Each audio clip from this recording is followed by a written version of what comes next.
For our next story, let's rewind a bit to the month of September this year when the 78th United Nations General Assembly was underway.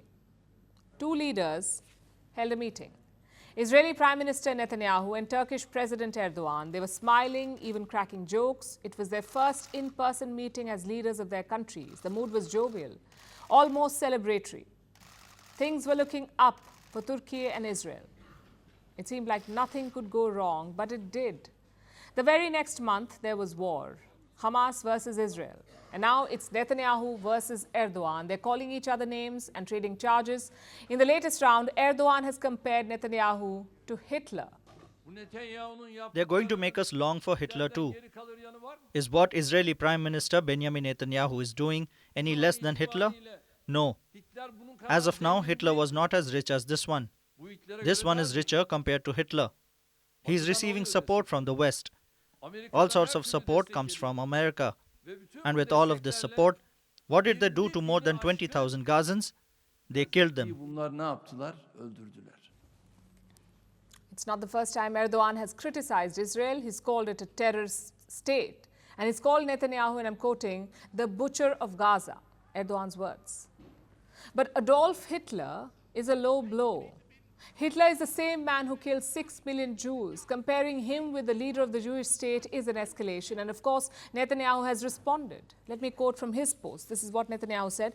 Erdogan, who's committing genocide against the Kurds and who holds the world record for imprisoning journalists who oppose his regime, is the last person who can preach morality to us. So Erdogan accuses Netanyahu of genocide, and Netanyahu hits back, saying Erdogan is the one killing Kurds. It's a classic war of words, and not their first. They've had plenty of such duels in the last decade. Fun fact, it doesn't change ties between their countries. Look at their bilateral trade. In 2002, it was $1.41 billion. By 2022, it was worth almost $9 billion. So trade between Israel and Turkey has only grown despite these very visible differences. Plus, Israel is an important market for Turkey, for cars, steel, jewelry, clothing. Then there's tourism. In 2022, a record 700,000 Israelis visited Turkey. So the commercial ties remain firm, no matter what the crisis is. And various opposition parties have raised this.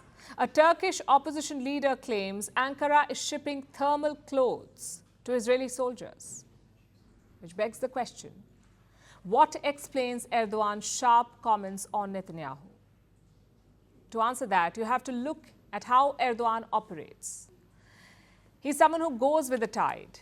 In September, it was all about Israel. Saudi Arabia was talking about normalization. There were talks of a new West Asia, so Erdogan jumped in.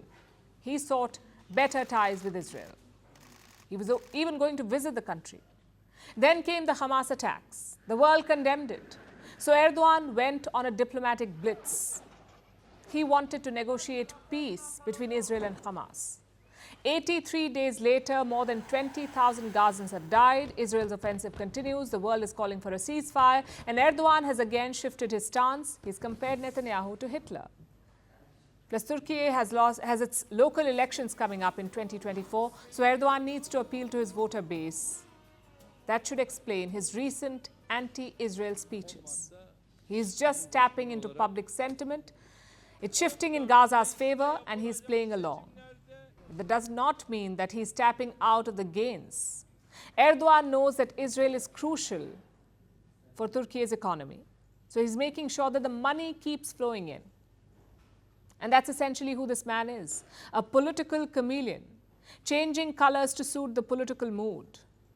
It has worked for him so far, but for how long? Sooner or later, the world will see through it.